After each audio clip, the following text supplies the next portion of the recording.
Halo teman-teman, apa kabar? Sehat selalu? Dan kita berbicara tentang Serie A.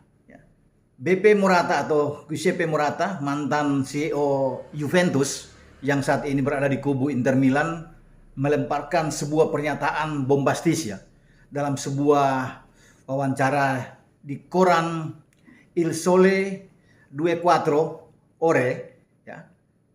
Dia mengatakan bahwa Serie A bakal terancam bangkrut. Ini yang membuat semua media bukan saja di Italia gempar tapi di seantero dunia mengutip apa yang diucapkan oleh BP Morata ini. Kenapa sampai demikian? Apakah benar bahwa Serie A itu terancam bangkrut? Nah, menurut BP Morata itu bisa terjadi kalau tidak ada bantuan, dukungan penuh dari pemerintah Italia untuk mensupport dalam hal ini pendanaan, ya. Fulus yang berbicara. Di tengah pandemi yang begitu tinggi di Eropa yang juga masuk menyerang di Italia, dirasakan ini memukul terutama klub-klub yang ada di papan atas. Makanya Morata ini atau Marotta ini mengatakan posisi Serie A dalam ancaman, ya. Dan itu ia katakan dalam hal pribadi, kalau bisa dikatakan ya. Dalam hal ini pribadi, bukan mewakili dari Liga Calcio atau FIGC, PSSI-nya di Italia. Kalau dia bisa mengatakan begini, tentunya harus ada dukungan ya. Dukungan itu mungkin dari rival sekota mereka, Milan, Juve, Roma, Lazio, Napoli, Fiorentina, ya, termasuk mungkin dari Sampdoria, Genoa, Bologna, Atalanta, Udinese di sana. Itu semua menyuarakan hal yang sama. Namun saya pikir mungkin ini pribadi yang dilontarkan karena Inter salah satu tim ya, yang mungkin banyak pengeluaran mereka di tengah merosotnya jumlah penonton yang masuk ke stadion karena mereka memakai stadion di Giuseppe Meazza itu hanya dibatasi 5.000 orang untuk bisa menonton. Tidak sama mungkin dengan yang di luar Italia. Ya, ini dibatasi dengan adanya harus prokes ya, protokol kesehatan yang dikumandangkan oleh otoritas kesehatan di Italia. Namun Marotta ini sudah mengatakan mereka semua sudah menjalani prosedur kesehatan dengan baik, ya. Semua pakai masker ya, ada vaksin di sana, ya. Dan mereka menuntut untuk mengembalikan stadion ini penuh, ya, seperti halnya mungkin di Inggris, mengambil contoh bahwa ada kegairahan di sana dengan penonton penuh sehingga ini juga akan memacu pendapatan yang sangat baik yang itu tidak didapatkan di Italia. Makanya seruan ini untuk mengatakan bahwa setelah mereka menjalankan protokol dengan baik, ya, tentunya harus dibuka dong stadion ini sehingga penuh. Itu saya pikir apa yang dilontarkan oleh Marotta. Tetapi tidak ada juga ucapan statement dari FIGC atau Liga Calcio yang ada di sana, orang-orang petinggi-petinggi di Italia untuk bisa merespon apa yang dikatakan oleh Marotta, ya. Dan ini memang kalau pengeluaran mereka tinggi ya, karena gajinya dibayar sepekan, wajar apa yang dilakukan ini. Namun kalau bisa dikatakan bahwa Serie A akan bangkrut dan kemudian kolaps tidak ada, mungkin tidak akan terjadi ya. Ini berbahaya karena ini salah satu liga terbaik yang ada di dunia saat ini. Tentunya di samping Liga Premier Inggris adalah Liga di Spanyol. Serie A itu menjadi komunitas disorot banyak orang ya, digandrungi oleh dunia karena banyak pemain-pemain hebat yang ada di sana, melibatkan klub-klub juga yang punya nama besar ya, punya tradisi juara bukan saja di Serie A tapi juga di Eropa, di Liga Champions. Mereka ada selain Inter Milan, AC Milan, ada Juventus di sana. Ini klub-klub yang punya nama besar. Nah, tapi semua ini tergantung dari otoritas sepak bola di Italia untuk bisa melihat, merespon apa yang dikatakan oleh Marotta. Nah, kalau saya lihat ya, kemudian mengcompare apa yang dikatakan Marotta ini dengan yang sesungguhnya tergambar di dalam manajemen Inter Milan di mana dia berada, ini ironis. Dia bisa mengatakan bahwa ini akan terancam bangkrut Serie A, namun Inter Milan itu adalah klub di Serie A yang paling agresif, paling terdepan untuk melancarkan serangan di dalam mereka mengambil pemain-pemain dalam bursa transfer di musim dingin. Ya, sangat agresif. Itu yang saya katakan ironis dengan pernyataan dari seorang Marotta. Mereka jor-joran bahkan ya. Barusan mereka bisa mendapatkan tanda tangan dari Robin Gosens, pemain Jerman yang bermain di Atalanta, bek kiri ini untuk mereka datangkan. Walaupun dengan status pinjaman, tetapi ada opsi untuk mempermanenkan pemain ini 4 tahun ke depan masa kontraknya akan kalau memang opsi itu terjadi. Nah, Inter harus mengeluarkan uang sekitar 2,5 juta euro untuk membayar gaji dari Gosens. Nah, bagaimana kalau mereka memang tidak punya uang tapi mereka paling agresif? Mereka konon ingin mendatangkan juga Paulo Dybala, walaupun Paulo Dybala ini juga diincar oleh klub-klub di Liga Premier Inggris. Konon kabarnya bisa di Liverpool, tapi itu masih rumor. Nah, kalau dengan Dybala ada untuk mengantisipasi Edin Dzeko yang sudah dimakan usia mungkin, udah kepala 3, jadi ini untuk dipasangkan dengan rekan senegara dia sama Argentina, Lautaro Martinez yang ada di lini depan Inter Milan. Nah, Gosens sudah datang untuk mengantisipasi juga kalau Ivan Perisic ini pergi ya pada akhir musim ini.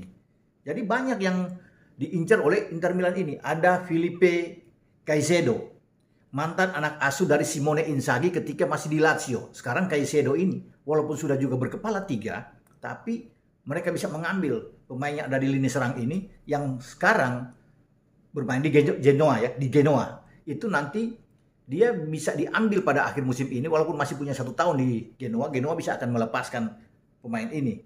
Nah, ini diminati oleh Simone Inzaghi. Jadi sangat gencar. Belum lagi Gleison Bremer, bek tengah yang ada di Torino.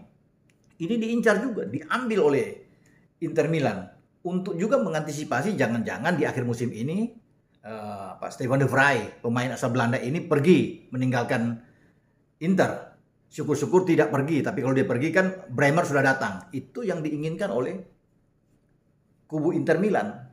Dan pasti ini bicara duit juga semua kan kalau datang. Nah, di saat mereka mungkin mengeluhkan pendapatan berkurang, masuk dengan stadion yang cuma 5.000, tapi mereka jor-joran di dalam mengambil pemain. Ya. Agresif sekali di bursa transfer. Itu yang membuat, ini saya lihat memang ada agak berbeda sekali ya, apa yang dikatakan. Karena klub-klub lain juga tidak berteriak seperti yang dilakukan oleh Marotta.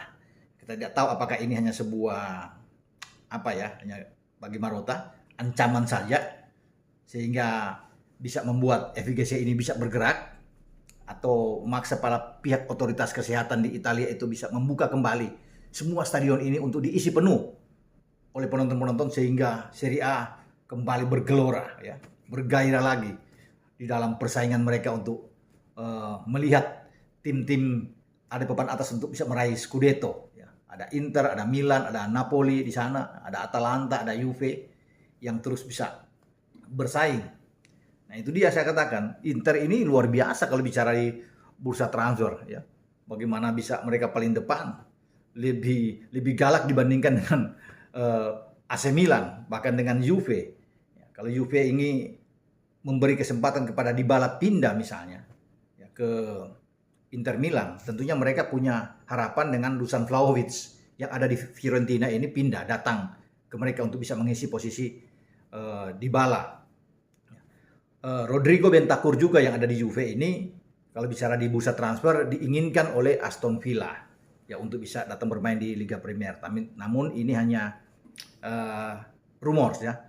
Apakah ini akan terjadi karena Arthur juga gelandang mereka ini pemain Brasil ini diminati juga, udah dilepas, konon kabarnya akan dilepas ke Arsenal ya untuk karena musim dingin ini di bursa transfer ini akan ditutup pada tanggal 31. Sebentar lagi mereka akan menutup ya, ini sudah 28 jadi hanya 3 hari lagi ya, kalau bisa dikatakan pertarungan itu akan terjadi, siapa yang akan pindah ke klub mana. Ini akan kita tunggu.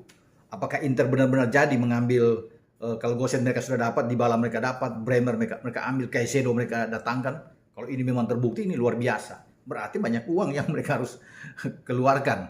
Nah inilah berita tentang bagaimana dilontarkan oleh seorang BP Marotta. Ya. Kemudian kita lihat apa yang akan terjadi nanti ke depan. apakah Inter ini dengan mendatangkan banyak pemain ini akan mengunci gelar untuk 2 musim beruntun, karena sebelumnya mereka ketika ditangani oleh Antonio Conte yang saat ini menangani di Spurs, itu mereka bisa menjadi Scudetto, juara, memutuskan hegemoni yang sangat kuat ya, yang diambil 9 musim oleh Sinyonya tua Juventus dan sekarang diambil oleh Inter, dan Inter nampaknya sudah di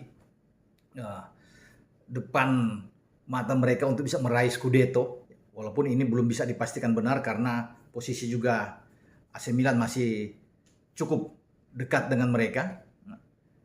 Dan ini berbahaya, termasuk Napoli yang juga dekat dengan Inter Milan. Kalau Inter bisa terpeleset 2 kali dan Napoli atau Milan ini bisa menang 2 kali berturut, ini berbahaya, bisa tersalib, diambil alih oleh Napoli dan AC Milan. Jadi kita akan lihat nantinya bagaimana perburuan Scudetto ke depan, tentunya ditentukan dengan bursa transfer yang akan masuk ya. Siapa yang akan ke Inter dan siapa yang akan ke Milan, dan juga dengan Napoli. Nah, kalau yang lain saya pikir akan sulit. Yang paling bergerak banyak ya hanya 3 kalau bisa dikatakan.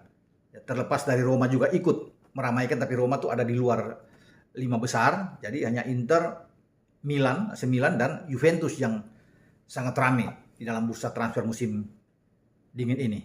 Ya, mudah-mudahan bahwa apa yang dikatakan Marotta ini tidak menjadi kenyataan, bahwa Serie A ini akan bangkrut ya. Tetapi ini hanya sebuah mungkin ya, saya pikir ini hanya gimmick-gimmick lah yang dibuat oleh Marotta, sehingga ada perhatian khusus dari pemerintah di Italia untuk membuat sepak bola di Serie A ini kembali bagus ya, menarik untuk dinikmati oleh banyak orang, termasuk oleh pendukung-pendukung di klub masing-masing yang ada di Italia. Sampai di sini pembicaraan kita dengan kabar yang menghebohkan dari BP Marotta, CEO Inter Milan, yang mengatakan bahwa Serie A ini diambang bangkrut ya, kalau bisa melihat. Tapi saya pikir ini enggak akan mungkin Serie A itu akan bangkrut, walaupun pada November lalu memang ada satu klub yang memang bangkrut habis, Chievo Verona, yang tergusur ke Serie B. Tapi setelah itu mereka tidak kuat dalam keuangan, mereka dicoret lagi pada saat-saat akhir untuk bisa tampil di Serie B, turun ke Serie D. Di Serie D pun mereka tidak mendapatkan uang yang diinginkan untuk bisa didaftarkan, dan akhirnya mereka bangkrut. Itu dari Chievo Verona. Tapi ini kan hanya satu klub. Tapi kalau bangkrut secara menyeluruh ya di 20 klub yang ada di Serie A, wah ini betul-betul malah menjadi petaka besar buat dunia persepak bolaan, terutama di Italia. Tapi saya pikir ini tidak akan mungkin terjadi. Sampai di sini pembicaraan kita. Ciao.